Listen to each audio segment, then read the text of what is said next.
Hello everyone, welcome back to the channel. आज की इस वीडियो में हम अपॉइंटमेंट्स देखने वाले हैं 2024 के। चलिए फिर शुरुआत करते हैं फर्स्ट क्वेश्चन के साथ। Who has been appointed as election commissioner of India. तो हमारा जो इलेक्शन कमीशन है उसमें 3 मेंबर्स होते हैं। एक होते हैं चीफ इलेक्शन कमिश्नर जो इस समय है राजीव कुमार, और 2 होते हैं इलेक्शन कमिश्नर्स। तो अभी रिसेंटली 2 इलेक्शन कमिश्नर्स को अपॉइंट किया गया है, ज्ञानेश कुमार को और सुखबीर सिंह संधू को। चीफ इलेक्शन कमिश्नर वो ऑलरेडी अपॉइंटेड थे जो कि हैं राजीव कुमार। ठीक है, ज्ञानेश कुमार और सुखबीर सिंह संधू। डिटेल्स यहाँ थोड़ी देख लेते हैं। Election commission of India article 324 के तहत इसका प्रावधान किया गया है। राजीव कुमार हमारे 25th नंबर के चीफ इलेक्शन कमिश्नर हैं। इनके अलावा 2 और इलेक्शन कमिश्नर्स होते हैं जो हमने देख लिए हैं। टर्म होता है इलेक्शन कमिश्नर्स का 6 साल या फिर 65 ईयर्स ऑफ एज तक। अपॉइंट इनको कौन करता है? प्रेसिडेंट के द्वारा किए जाते हैं। और पहले चीफ इलेक्शन कमिश्नर थे Sukumar Sen. Who has sworn as vigilance commissioner of India. Bharat के विजिलेंस कमिश्नर के रूप में AS राजीव ने शपथ ली है। इनको अपॉइंट किया गया है विजिलेंस कमिश्नर्स। ये भी 3 होते हैं। एक होते हैं सेंट्रल विजिलेंस कमिश्नर या चीफ विजिलेंस कमिश्नर बोल सकते हैं, ये हैं प्रवीण कुमार श्रीवास्तव। और इनके अलावा 2 विजिलेंस कमिश्नर्स हैं, अरविंद कुमार और AS Rajeev. Central vigilance commission CVC की बात यहाँ पर करें तो ये एक स्टैट्यूटरी बॉडी है और गवर्नमेंटल करप्शन को एड्रेस करने के लिए इसको सेटअप किया गया था गवर्नमेंट ऑफ इंडिया के द्वारा 1964 में। के संथानम कमेटी, जिसे committee on prevention of corruption के नाम से भी जानते हैं, इसकी रिकमेंडेशन पर ही CVC को बनाया गया था। ये अपनी रिपोर्ट हर साल प्रेसिडेंट को सौंपता है। प्रेसिडेंट फिर उसको पार्लियामेंट के सामने रखते हैं। सेंट्रल विजिलेंस कमिश्नर को प्रेसिडेंट के द्वारा अपॉइंट किया जाता है और प्रेसिडेंट को 3 मेंबर्स की एक कमेटी रिकमेंड करती है कि किसको कमिश्नर के तौर पर अपॉइंट करना है। ये 3 मेंबर कमेटी में प्राइम मिनिस्टर होते हैं, मिनिस्टर ऑफ होम अफेयर्स होते हैं और leader of opposition in Lok Sabha होते हैं, जिनका टर्म होता है, मतलब कमिश्नर्स का टर्म होता है 4 साल का। Who became the new president of ICJ। ICJ क्या है? इंटरनेशनल कोर्ट ऑफ जस्टिस है और इसके नए प्रेसिडेंट बने हैं नवाफ सलाम। लेबनान से बिलोंग करते हैं और UN में जो 6 ऑर्गन है ना UN के, उनमें से एक है ये इंटरनेशनल कोर्ट ऑफ जस्टिस। इसके हेड ये बनाए गए हैं। UN को 1945 में इस्टेब्लिश किया गया था और ये जो ICJ है इंटरनेशनल कोर्ट ऑफ जस्टिस, इसका हेडक्वार्टर है द हेग, नेदरलैंड्स में। जस्टिस रितु बाहरी became first women chief justice of which high court. तो ये उत्तराखंड हाई कोर्ट की पहली महिला चीफ जस्टिस बनी थी। कुछ ही दिनों का इनका कार्यकाल था लेकिन बनी थी। हाई कोर्ट के बारे में संविधान में आर्टिकल 214 से लेकर 231 पार्ट 6 में प्रावधान किया गया है, जिसमें देश के जितने हाई कोर्ट्स हैं उनके प्रोसीजर्स, पावर्स, ज्यूरिसडिक्शन, इन सब के बारे में बताया गया है। आर्टिकल 214 ये कहता है कि हर एक स्टेट का एक हाई कोर्ट होगा। और फिर बाद में संशोधन के जरिए ये भी ऐड किया गया कि एक या एक से ज़्यादा स्टेट का एक ही हाई कोर्ट हो सकता है। टेन्योर कितना होता है हाई कोर्ट के जजेस का? ये होता है 62 ईयर्स ऑफ एज तक। प्रेजेंटली हमारे देश में 25 हाई कोर्ट्स मौजूद हैं। ओल्डेस्ट हाई कोर्ट भारत के हैं कलकत्ता, बॉम्बे और मद्रास हाई कोर्ट। इन्हें 1862 में स्टेब्लिश किया गया था। Champai Soren became the chief minister of which state. Champai Soren Jharkhand के CM बनाए गए हैं। झारखंड की कैपिटल है रांची। गवर्नर यहाँ के हैं CP राधाकृष्णन। CP राधाकृष्णन झारखंड के तो हैं ही, साथ में रिसेंटली इनको तेलंगाना के गवर्नर का भी कार्यकाल सौंपा गया है, क्योंकि तेलंगाना की जो गवर्नर थी तमिलिसाई सौंदरराजन, उन्होंने अपना रेजिग्नेशन दे दिया था। ठीक है, CM है चंपाई सोरेन, झारखंड मुक्ति मोर्चा से बिलोंग करते हैं। अब अगर बात करें संवैधानिक प्रावधानों की, तो आर्टिकल 163 जो है ये बात करता है कि गवर्नर को एड और एडवाइस करने के लिए एक काउंसिल ऑफ मिनिस्टर होगी, जिसका हेड होगा चीफ मिनिस्टर। तो चीफ मिनिस्टर के बारे में डायरेक्टली नहीं कोई भी प्रावधान है या कोई भी आर्टिकल है, बल्कि इस तरह से घुमाकर बोला गया है चीफ मिनिस्टर के बारे में आर्टिकल 163 में। और आर्टिकल 164 में CM और जो अदर मिनिस्टर्स होते हैं, काउंसिल ऑफ मिनिस्टर्स, उनके अपॉइंटमेंट की बात की गई है। CP Radhakrishnan became new governor of which state. ये वही क्वेश्चन है जिसकी बात मैं कर चुकी हूँ। तेलंगाना के गवर्नर का एडिशनल चार्ज इनको दिया गया है। तेलंगाना के CM है रेवंत रेड्डी। अब गवर्नर के संवैधानिक प्रावधान यहाँ देख लेते हैं। तो अपॉइंट किया जाता है गवर्नर को प्रेसिडेंट के द्वारा। पार्ट 6 में आर्टिकल 153 से 167 में गवर्नर के बारे में चीज़ें मेंशन की गई हैं और स्टेट एग्जीक्यूटिव के बारे में मेनली चीज़ें मेंशन की गई हैं।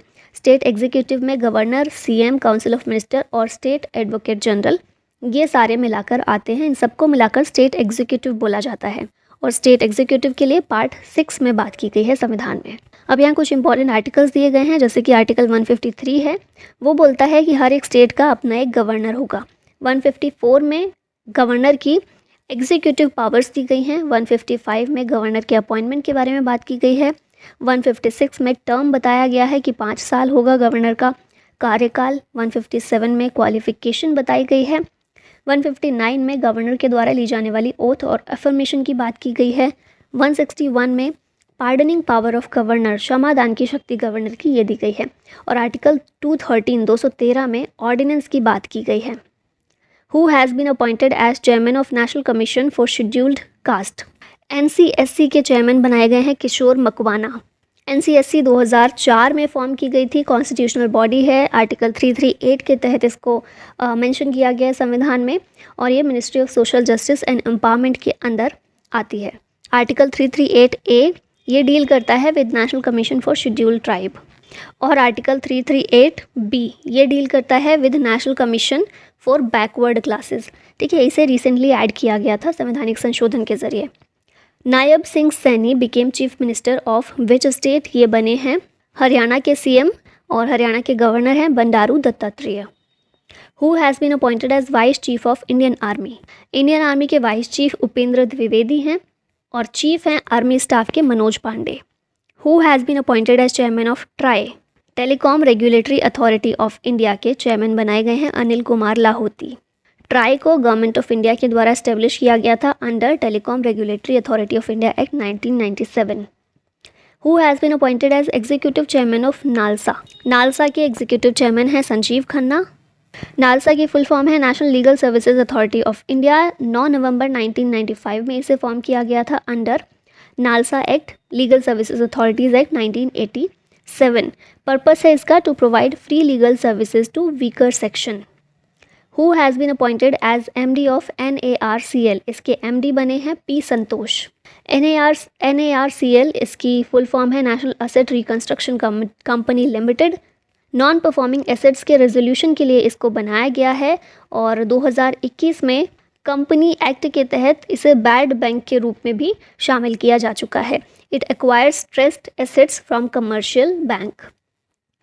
Who has been appointed as CEO of Indian Olympic association, इसके CEO हैं रघुराम अय्यर, तो यहाँ ऑप्शन बी करेक्ट है। इंडियन ओलंपिक एसोसिएशन 1927 में फॉर्म हुआ था, हेडक्वार्टर है नई दिल्ली में। प्रेसिडेंट हैं PT Usha. Who has been appointed as the director general of the Sashastra Seema बल, ये हैं दलजीत सिंह चौधरी। SSB 1963 में इस्टेब्लिश हुआ था, हेडक्वार्टर है नई दिल्ली में, और दलजीत सिंह चौधरी ये बने हैं डायरेक्टर जनरल DG SSB के। Who is the new secretary of railway board, इनका नाम है अरुणा नायर। जया वर्मा सिन्हा पहली फीमेल चेयरमैन बनी थी रेलवे बोर्ड की, अभी फ़िलहाल कौन है, अरुणा नायर हैं। Who became secretary general of BIMSTEC, ये हैं इंद्रमणि पांडे। बिम्स्टेक की फुल फॉर्म है bay of Bengal initiative for multi sectoral technical and economic cooperation. 7 member countries इसमें शामिल हैं, जिनमें से इंडिया भी एक है। इंडिया के अलावा थाईलैंड, म्यांमार, नेपाल, बांग्लादेश, श्रीलंका और भूटान है। हेडक्वार्टर है इसका ढाका बांग्लादेश में, और secretary general Indramani Pandey. Who has been appointed as chairman of 16th finance commission. 16वें फाइनेंस कमीशन वित्त आयोग के अध्यक्ष बने हैं अरविंद पनगड़िया। द्रौपदी मुर्मू के द्वारा वित्त आयोग का गठन किया जाता है। फाइनेंस कमीशन संविधान में इसकी स्थिति देखें तो आर्टिकल 280 के तहत आर्टिकल 280 में इसकी बात की गई है। ये सेंट्रल गवर्नमेंट और स्टेट गवर्नमेंट के बीच फाइनेंशियल रिलेशंस को डिफाइन करता है, और जो भी आय होती है सरकार के उसका बंटवारा करने का काम मेनली ये करता है। पहला कमीशन 1951 में इस्टेब्लिश किया गया था, प्रेसिडेंट द्रौपदी मुर्मू के द्वारा अभी अपॉइंट किया गया है, और इसके चेयरमैन हैं अरविंद पनगड़िया। अब आगे लास्ट ईयर के 2023 के कुछ इंपॉर्टेंट अपॉइंटमेंट्स देख लेते हैं। तो यहाँ पर पहला क्वेश्चन है, MS Ramachandra Rao has sworn in as chief justice of which state. ये हिमाचल प्रदेश के चीफ जस्टिस बने थे। हिमाचल प्रदेश के CM हैं सुखविंदर सिंह सुक्खू, और गवर्नर हैं यहाँ के शिव प्रताप शुक्ला। अब यहाँ पर हाई कोर्ट की बेसिक चीज़ें जो हम ऑलरेडी देख चुके हैं वही यहाँ पर बताई गई हैं, तो आप पॉज करके वीडियो को इसको दोबारा से रिवाइज कर सकते हैं। Who took oath as UPSC chairman. UPSC के चेयरमैन है मनोज सोनी। UPSC की फुल फॉर्म है यूनियन पब्लिक सर्विस कमीशन, एक कॉन्स्टिट्यूशनल बॉडी है। पार्ट 14 में आर्टिकल 315 से 323 में इसके बारे में बात की गई है। यूपीएससी के चेयरमैन और अदर मेंबर्स को अपॉइंट करते हैं प्रेसिडेंट। इनका टर्म होता है 6 साल या फिर 65 ईयर्स ऑफ एज तक। Who has been appointed as chief justice of Calcutta high court. Calcutta high court के चीफ जस्टिस हैं T S Sivagnanam. Again high court की बेसिक चीज़ें फिर से रिवाइज कर सकते हैं आप। Who has been appointed as CEO of NITI Aayog. NITI Aayog के सीईओ हैं BVR सुब्रमण्यम, याद होगा आप लोगों को अच्छे से। फुल फॉर्म है नीति आयोग की national institution for transforming India. 1 जनवरी 2015 में इसे एस्टेब्लिश किया गया था। हेडक्वार्टर है नई दिल्ली में, मिनिस्ट्री ऑफ प्लानिंग के अंदर आता है। चेयरमैन है नरेंद्र मोदी, वाइस चेयरमैन है सुमन बेरी और सीईओ हैं BVR Subrahmanyam. Who has been appointed as controller general of account. CGA बने हैं SS दुबे। कंट्रोलर जनरल ऑफ अकाउंट्स जो है ये department of expenditure ministry of finance के अंदर आता है। एक नॉन कॉन्स्टिट्यूशनल बॉडी है, गवर्नमेंट ऑफ इंडिया का प्रिंसिपल अकाउंटिंग एडवाइज़र होता है। फिर एक कैग एक अलग पद है जो कि कॉन्स्टिट्यूशनल है। कैग है controller and auditor general of India. संविधान में आर्टिकल 148 से 151 इसके बारे में बात की गई है और फिलहाल हमारे कैग हैं गिरीश चंद्र मुर्मू। नेक्स्ट देखिए, कोटक महिंद्रा बैंक के सीईओ हैं अशोक वसवानी। ब्रो के चीफ हैं Raghu Srinivasan. First women chairperson of railway board Jaya Varma Sinha हैं। और अभी कौन है हमने देखा है, Aruna Nair. Director general of press information bureau Manish Desai. RPF के डायरेक्टर जनरल हैं मनोज यादव। FAO food and agriculture organisation के डायरेक्टर जनरल हैं क्यू डोंग्यू। रॉ के चीफ हैं रवि सिन्हा। पहली female secretary general of WMO Celeste Saulo हैं। WHO के एक्सटर्नल ऑडिटर हैं हमारे CAG Girish Chandra Murmu. 78th UNGA united nation general assembly के प्रेसिडेंट हैं डेनिस फ्रांसिस। BSF के डायरेक्टर जनरल हैं नितिन अग्रवाल। ट्विटर के CEO हैं लिंडा येसारेनो। CBI के DG हैं प्रवीण सूद। वर्ल्ड बैंक के president Ajay Banga. New development bank के प्रेसिडेंट हैं Dilma Rousseff. International labour organisation ILO के एक्सटर्नल ऑडिटर ये भी हमारे कैग हैं गिरीश चंद्र मुर्मू। फिक्की के सेक्रेटरी जनरल हैं शैलेश पाठक। फीफा के प्रेसिडेंट हैं Gianni Infantino. Deputy national security adviser हैं Pankaj Kumar Singh. National security adviser हैं अजीत डोभाल। यूट्यूब के CEO हैं नील मोहन। इंडिया की permanent representative to the UN Ruchira Kamboj हैं। Chief economist of the OECD organisation for economic cooperation and development, इसके चीफ इकोनॉमिस्ट हैं Clare Lombardelli. Principal scientific adviser हैं AK सूद। Indian national Congress के president हैं मल्लिकार्जुन खड़गे। सेबी की पहली महिला चेयरपर्सन है माधवीपुरी बुच। फिर आगे कुछ और क्वेश्चंस देखते हैं। Who has been appointed as chairperson of national commission for backward classes. Article 338B में इसके बारे में बात की गई है संविधान में और इसके चेयरपर्सन हैं Hansraj Gangaram Ahir. National commission for backward classes 1993 में फॉर्म किया गया था। Ministry of social justice and empowerment के अंदर आता है। कॉन्स्टिट्यूशनल स्टेटस इसको अभी मिला है 2018 में 102nd कॉन्स्टिट्यूशनल अमेंडमेंट एक्ट के तहत और इसमें आर्टिकल 338B में इसको शामिल किया गया है। Who has been appointed as 50th chief justice of India. 50th CJI हमारे हैं DY चंद्रचूड़। UU ललित थे इनसे पहले। 49th अभी ये हैं। CJI जो है इनको प्रेसिडेंट के द्वारा अपॉइंट किया जाता है। संविधान में आर्टिकल 124 का क्लॉज 2 CJI के बारे में है। 65 साल की उम्र तक ये अपने पद पर रहते हैं और पहले CJI थे हमारे Hiralal J Kania. Who has been appointed as the chairperson of the law commission. विधि आयोग के अध्यक्ष बने हैं Rituraj Awasthi. Law commission ministry of law and justice के अंदर आता है और ये काम करता है to research and advise the government of India on legal reform. Chairman है ऋतुराज अवस्थी। 22nd चेयरमैन है ये। पहली बार 1834 में लॉ कमीशन को फॉर्म किया गया था और आज़ादी के बाद पहली बार 1955 में ये फॉर्म हुआ था। Who has been appointed as 10th chairman of ISRO. ISRO के 10वें चेयरमैन हैं S Somanath. ISRO department of space के अंदर आता है और इसे फॉर्म किया गया था 1969 में। हेडक्वार्टर है बेंगलोर में। डिपार्टमेंट ऑफ स्पेस के अंदर आता है। Who has become 15th president of India. ये हैं द्रौपदी मुर्मू। पहली ट्राइबल महिला हैं, संथाली हैं, ये संथाली ट्राइब से बिलोंग करती हैं। पहली ट्राइबल और सेकंड वुमेन है आफ्टर प्रतिभा पाटिल जो कि भारत की प्रेसिडेंट बनी है। साथ में ये पहली प्रेसिडेंट हैं जिनका जन्म आज़ादी के बाद हुआ है 1958 में। मयूरभंज ओडिशा से बिलोंग करती हैं और भारत की 15वीं प्रेसिडेंट हैं। संविधान में देखें तो मिनिमम एज कितनी होती है प्रेसिडेंट बनने के लिए, 35 ईयर्स चाहिए होती है। आर्टिकल 52 में प्रेसिडेंट ऑफ इंडिया की बात की गई है। 53 में एग्जीक्यूटिव पावर दी गई है प्रेसिडेंट की। 54 में इलेक्शन की बात की गई है। 56 में टर्म बताया गया है 5 साल। आर्टिकल 60 में ओथ और अफर्मेशन बाय द प्रेसिडेंट बताया गया है। और ओथ कौन दिलवाता है? CJI या फिर सीनियर मोस्ट जज of supreme court. Who has been elected as the 14th vice president of India? Bharat के 14th वाइस प्रेसिडेंट हैं जगदीप धनखड़। राजस्थान से बिलोंग करते हैं। 14th वाइस प्रेसिडेंट हैं हमारे, और ये वेस्ट बंगाल के फॉर्मर गवर्नर भी रह चुके हैं। संविधान में देखें तो आर्टिकल 63 में वाइस प्रेसिडेंट की बात की गई है। 64 में कहा गया है कि वाइस प्रेसिडेंट राज्यसभा का एक्स ऑफिशियो चेयरमैन होगा।